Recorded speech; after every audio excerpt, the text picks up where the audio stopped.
And the answer is 7 months post-surgery, it's doing pretty well. I'm doing pretty well.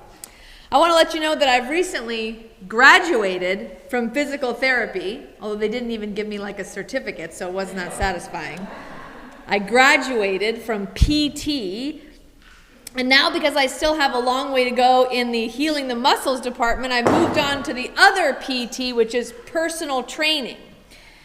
Now, in case you've not experienced these things, physical therapy is where your insurance company pays an exorbitant fee to have a certified professional inflict moderate physical torment on you for 2 hours a week in the interest of long-term healing.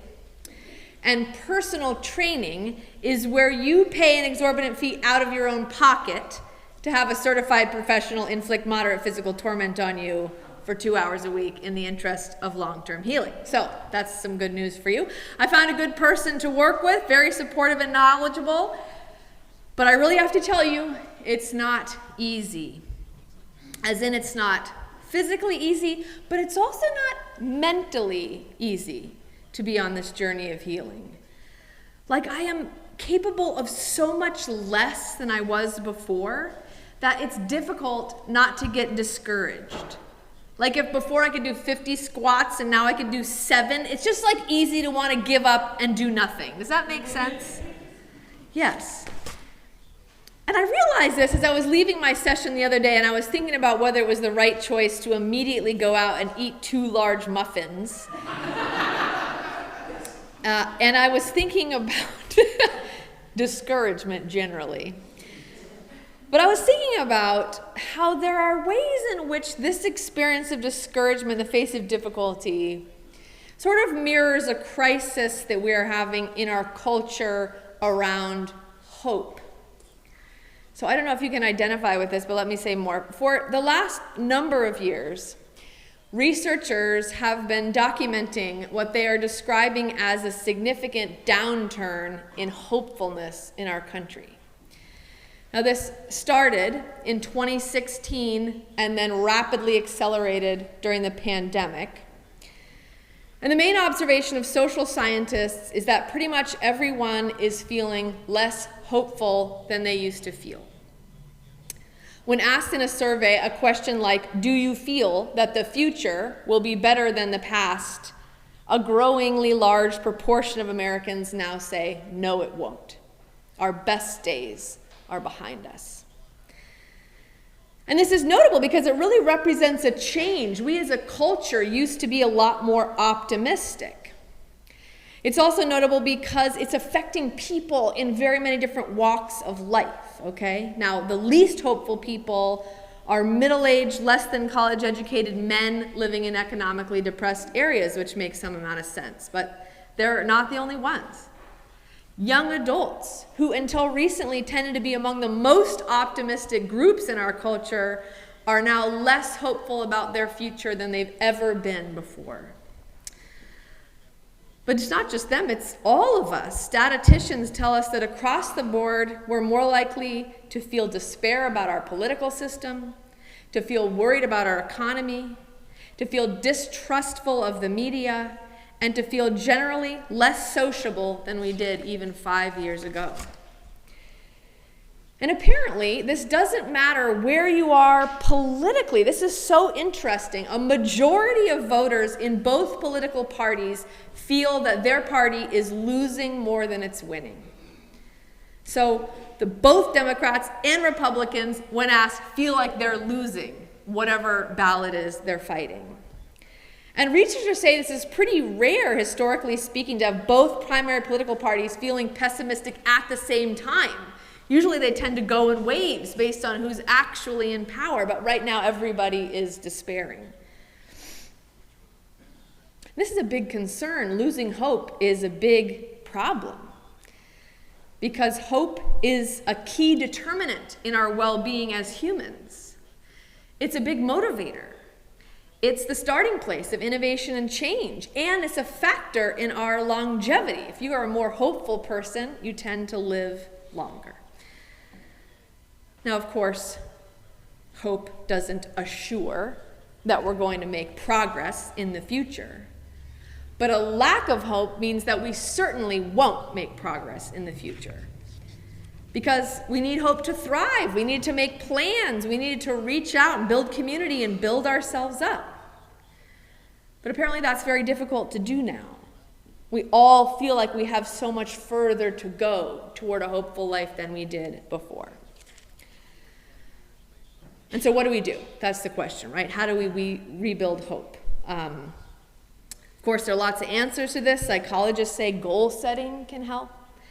Gratitude journals.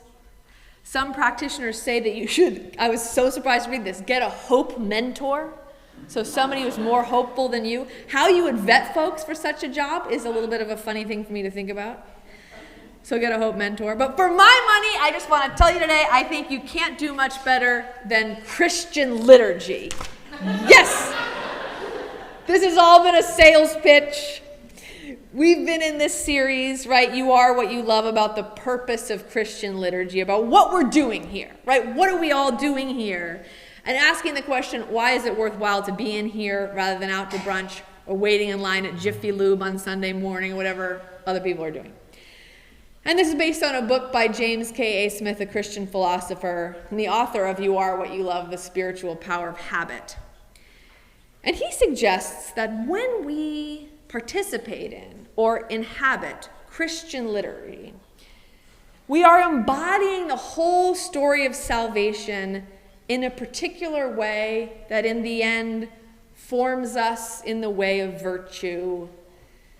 Virtue like love and grace and mercy, but also virtues like being hopeful. Liturgy makes us hopeful in Smith's view. And when he says that, he doesn't mean any Christian worship. He's talking about the historical form of Christian liturgy, confession, assurance, proclamation, sacrament, whatever we practice right here, right? This is actually, turns out, a time-tested training program for hope. So you're getting your money's worth. You don't need to go to the Hope physical trainer. You just need to come here. But maybe you're wondering, how does it work? Well, part of it, of course, is storytelling. We come here and we move through the whole story of faith every time we meet. We shake hands and we sing and we bow our heads. We acknowledge our own brokenness. We hear about our own belovedness. We give thanks for our blessing. We hear a word of wisdom. We give back. In all those ways, we're shaped in the story of hopefulness. We enter that story through these various thresholds of song and prayer and silence. We hear it in multiple ways. And right, in the end, we remember this about the gospel. It's a hopeful story. It's a story about how death and despair aren't the end. It's a story about how there is more life and more love than we ever could imagine. It's a story about how sometimes when the end seems to have come, it's actually really just a beginning. And of course, it's a story about how God's walking with us all that way. And so we come here and we embody that and hear it and sing it and pray it and think about it in silence, and it goes to work on us. We live the arc of reconciliation for an hour a week, and it changes us. We come here to learn how to hope and to practice it.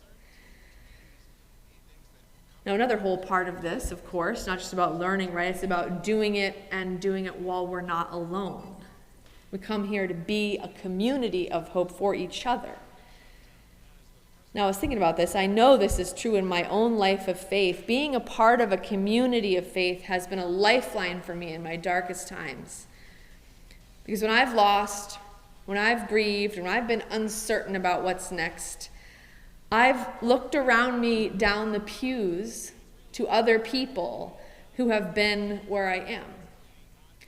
I look around me and I see folks who have lost and learned to live again, folks who have fallen on hard times and gotten back up again, folks who have been betrayed and extended forgiveness, right? Folks who have learned to lean into the hope of God. And I see them singing and serving and praying, and it reassures me that healing is possible, and that love is powerful, and that God's grace is real. You know, I see hope at work in others, and that helps me to reflect that too.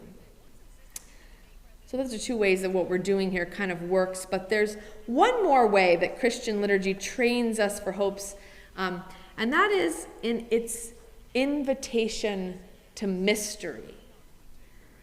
I think this one isn't quite as obvious, but I think it's really important, right? We come into this place, we put ourselves in conversation with the sacred. We're intentionally bringing ourselves to the edge of what we can understand, right? Start thinking about talking to God, you kind of automatically arrive at the edge of what you can understand. We're encountering mystery. And I really think that that in itself is something that generates hope within us. One of my favorite authors who writes on hope is the activist Rebecca Solnit. I know some of you have read her as well. In her best-selling book, Hope in the Dark, she talks about how not knowing is an essential component of both hope and activism.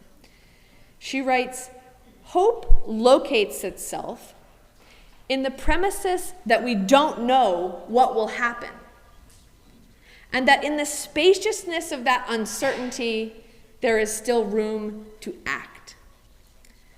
When you recognize uncertainty, you recognize that you may be able to influence the outcome.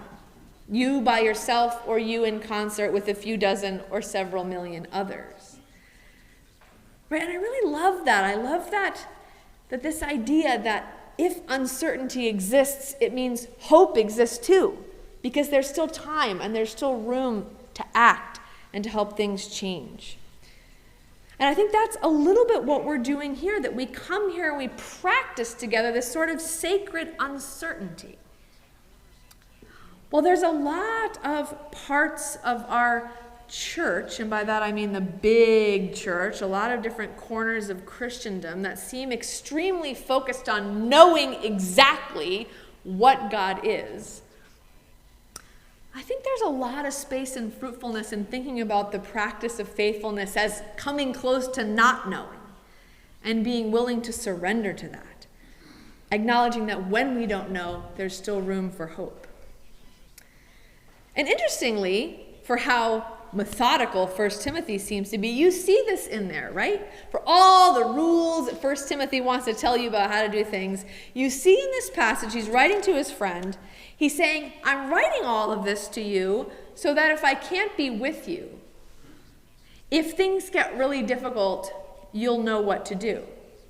But, the author warns, in all this doing, in all these rules, make sure you don't lose connection to the mystery of our faith.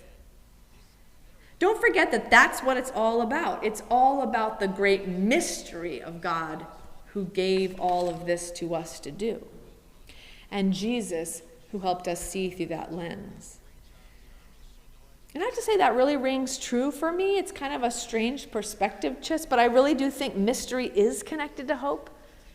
Because mystery is the place where God dwells, the God of creation, the God of salvation, the God of all grace, lives and moves and works in mystery. And we can never fully know what's at work behind the divine curtain. We can never fully know what God is up to, but we have this story that we're inhabiting, this about Christ among us, this story that tells us that what's at work is something wonderful, and something just, and something life-giving, and something good, something intent on our healing and thriving, something intent on providing for us and including all people. And to me, that's something to hope in. But I want to say, I know it's really hard. I think this is the hardest thing right now. I know it's hard to live with hope out there in this world. I know despair is an easier choice. And it's served up to us all day long. It's as easy as reaching for that muffin. It's calling to you. The minute you leave here, you will be bombarded by messages of scarcity and polarization and fear. But here's another quote from Rebecca Solnit that always gives me perspective. I keep returning to this. She says, "People have always been good at imagining the end of the world, which is much easier to picture than the strange sidelong paths of change in a world without end." It is hard work to be hopeful. And it can be hard work to imagine that we have something to do in bringing this world toward its best reality. But that is our calling. We have been called to be people of hope. We have been called to be people of faith, people who put their faith in a God who tells us not to fear, but rather to place our bets on love. We have seen in the life of Jesus a vision of a world without end, one filled with justice and abundance and joy. And I'm glad to be here together with you to celebrate how blessed we are to be stumbling toward that together. And so I offer those words to you, hoping they might give you hope. And I ask for a blessing of them in the name of the God who created, redeemed, and sustained us always. Amen.